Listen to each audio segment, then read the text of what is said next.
famous scene where the character of Michael Imperioli tells Tommy DeVito, "Why don't you go fuck yourself?"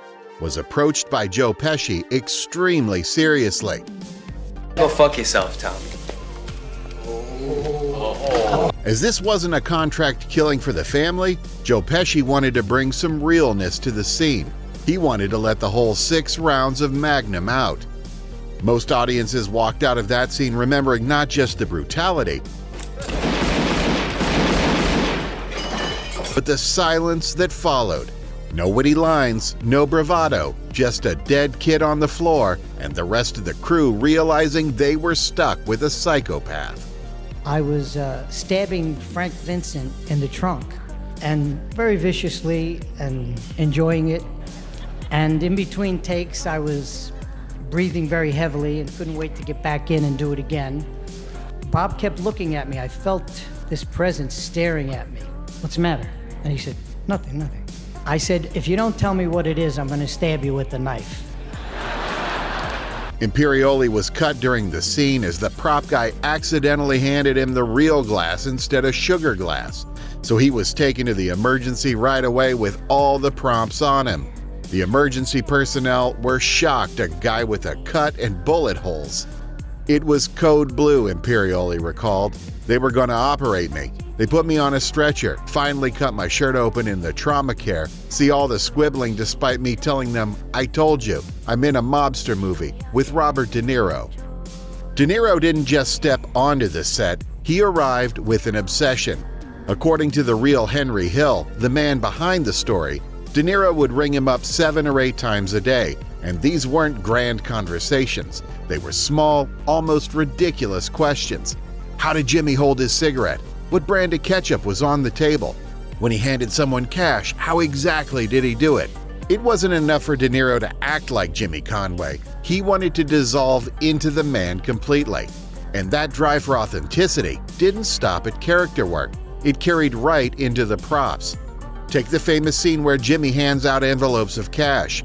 The fake bills didn't feel right in De Niro's hands. He didn't buy it. And if he didn't believe it, the audience wouldn't either. So the props master made a wild call. He handed De Niro $5,000 of his own real money. Suddenly, the set turned into a vault. No one left until every single dollar was counted and returned. Imagine that for a moment you're filming a mob movie and you're literally passing around mob-sized stacks of cash. Liotta's preparation was eerie. Driving to set, he'd play tapes of Nicholas Pileggi's interviews with Henry Hill. Hill would casually talk about murders while crunching potato chips, like he was describing the weather. Liotta soaked it in. He later said it wasn't the crimes that chilled him, it was the casualness. In the scene where Henry assaults Bruce, the anger is real. Liotta admitted the assault was fueled by authentic anger, as his mother was losing her fight with cancer during the production. "You're dealing with real anger. My mom had cancer. There was a lot of anger about her being sick. I was wound up. I might have gotten a phone call about my mom before that scene. That guy was nervous." Jacobs, who played Bruce, later recalled that. "Ray was boiling with rage. He stayed away from me across the street, and he kept that going for take after take. We tried to keep the anger controlled, but one take got a little too close and I got hit." That shy little girl who refuses to kiss Polly? Yeah, that wasn't just some random extra. That was Harvey Keitel's daughter, Stella. And here's the kicker. Harvey was in a long, messy relationship with Lorraine Bracco, who played Karen. When they split, it turned into a brutal custody battle over Stella. So that "aw, cute kid" moment actually had a lot of real-life drama behind it. And when Karen's screaming into the phone, "Janice Rosie, you're nothing but a whore,"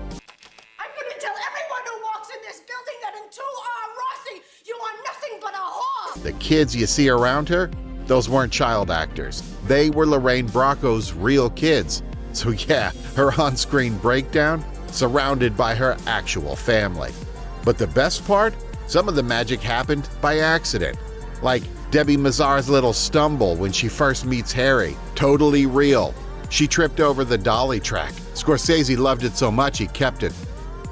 To him, it was perfect. A woman literally knocked off her feet by Henry's charm.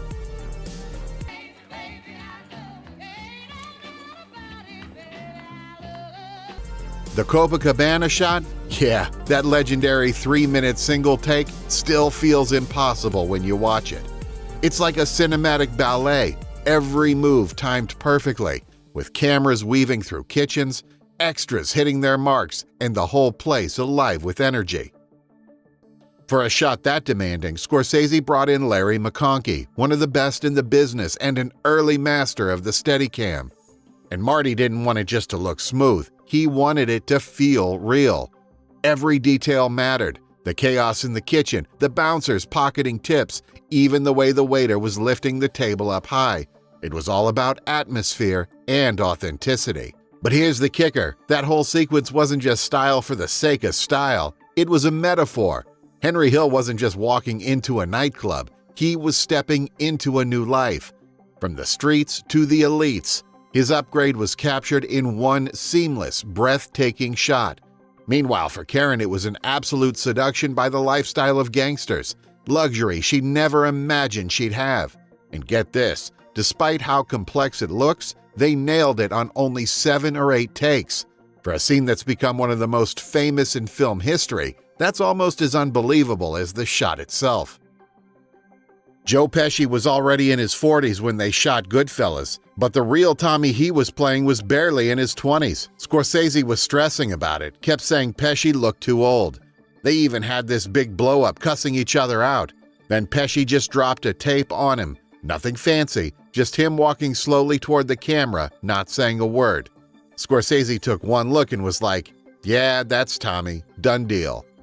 But get this, he wasn't the only one doubting himself. Paul Sorvino, the guy who played Paulie, was ready to bail on the whole thing. He told his agent, "I can't connect with this violent side." Straight up wanted out. His agent told him to wait a little longer. And then, 3 days later, before filming, Sorvino's fixing his tie in the mirror. He takes one look and freezes. Says he's literally had to step back because staring back at him wasn't Paul Sorvino anymore. It was this cold-blooded mob boss. That's when he knew he had it. And then there's Lorraine Bracco. Man, she had it rough on set. Being the only woman in a cast full of guys, she said it felt like a constant fight to be taken seriously. She'd argue with Scorsese about her lines, improvise stuff all the time. That famous bit where she screams, "Who the hell do you think you are, Frankie Valli or some kind of big shot?" All her, totally off script, and she never even met the real Karen Hill. To me, who the hell do you think you are, Frankie Valli or some kind of big shot? Later, she admitted that actually helped. She wasn't tied to copying someone. She built her own version, vulnerable, scared, but quietly tough. And honestly, that's what made her performance unforgettable. Joe Pesci's own mother had a love-hate reaction to Goodfellas. She adored seeing her son on screen, but she couldn't help scolding him afterward. "Joey, did you really have to swear so much?" And she had a point. Pesci was responsible for nearly half of the film's 300 F-bombs. That's about 2 F-words every single minute. And there's the famous dinner scene, completely improvised. Sitting at that table wasn't an actress, but Catherine Scorsese, Martin's real mother. To her, De Niro, Pesci, and Liotta weren't Hollywood icons. They were just Marty's friends, having a late-night bite in her kitchen. I like this one. One dog goes one way and the other dog goes the other way. One is going east and the other one is going west, so what? And this guy's saying, "What do you want from me?" Even the details around them had personal roots. That odd painting of a bearded man and 2 dogs that Tommy's mom introduced? Not a studio prop at all. It was painted by Susan Pileggi, the mother of Nicholas Pileggi, author of Wise Guy, the book that inspired the film. She based it on a 1978 National Geographic photo of Irishman John Weaving with his 2 dogs, Twiggy and Brocky. Long before Hollywood picked him up, Weaving was already a local legend along the River Shannon. And Marty's father? He wasn't left out either. You'll spot him playing Vinny, the mobster who eventually takes down Pesci's character. Here's where things could have gone very differently. Iconic appearance in Godfather earned Al Pacino an offer from Scorsese to play Jimmy Conway. He turned it down, terrified of being typecast. He later admitted he regretted it for the rest of his career. And the producers? They wanted Tom Cruise as Henry Hill and Madonna as Karen. At some point, even John Malkovich was considered for Robert De Niro's character. Imagine that version of Goodfellas. Crazy events do not stop there. Martin Scorsese was reached out to by Marlon Brando, infamous Godfather who tried to make an offer Marty couldn't refuse. I want you to rest well, and a month from now, this Hollywood big shot's gonna give you what you want. It's too late. They start shooting in a week. I'm gonna make him an offer he can't refuse. Recommending him not to shoot another gangster movie. Brando thought it would flop. Thankfully, Scorsese had enough guts to make the movie and refuse the offer. The scene was inspired by the real events that Henry Hill faced while being in the mob. The phrase itself later became iconic and became one of the most recognizable lines from gangster movies. "You insulted him a little bit" also became Robert De Niro's iconic lines, just like "You talking to me" from Taxi Driver. Frank Vincent, who played Billy Batts, wasn't just an actor opposite Pesci. He was once Pesci's bandmate and comedy partner. In Goodfellas, Pesci kills him. The fear in Frank Vincent's face was real, as the crew later found out Vincent was claustrophobic. Frank would get his revenge in Casino, where he kills Pesci. Payback to all the suffering that took place in Goodfellas. Scorsese knew exactly what he was doing. It's one of the most chilling moments ever put on film, Joe Pesci's "Funny How" scene. But here's the truth, it was never in the script. Pesci once told a real gangster he was funny. The man didn't laugh. He stared him down, deadly serious. You don't improvise on camera when we're shooting. It has to be structured. And I'm funny how? I mean, funny like I'm a clown, I amuse you. And response from Ray just... You know how you tell a story. What? That raises the ante until it gets to the point where... What the fuck is so funny about me? Tell me. Tell me what's funny.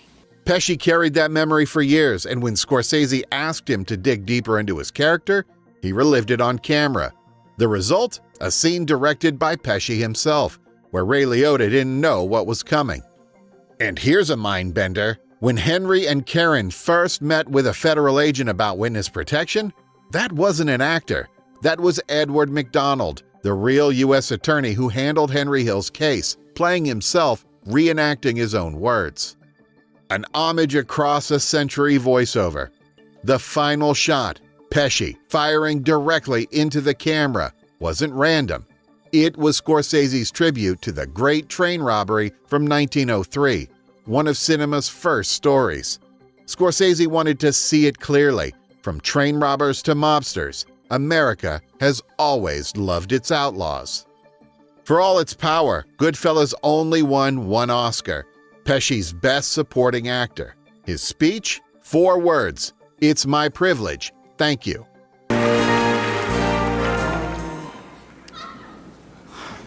Oh, it's my privilege, thank you. But it wasn't always destined for glory. At early screenings, 70 people walked out. At another, Scorsese's team hid in a bowling alley to avoid an angry crowd. And here's the kicker. Despite its brutal reputation, Goodfellas only has 5 on-screen deaths. Just 5. You know, when you really think about it, Goodfellas wasn't just another gangster flick. It completely changed the game. Scorsese tore off the shiny, glamorous mask and showed us both sides of that world, the thrill and the rot, sometimes in the very same breath. And the way he did it, the music, the freeze frames, the narration that just pulls you in, it became the playbook for everything that came after. You can see its fingerprints in The Sopranos, Breaking Bad, all those modern crime stories that mix grit with dark humor. But honestly, what makes Goodfellas legendary isn't just the craft, it's how it stuck to us. Funny how, or as far back as I can remember. Those aren't just movie quotes anymore, they're cultural jokes we all share. That's when you know a film is crossed over. It doesn't just sit on the screen, it lives in the culture. Decades later, we're still talking about it like it just came out yesterday.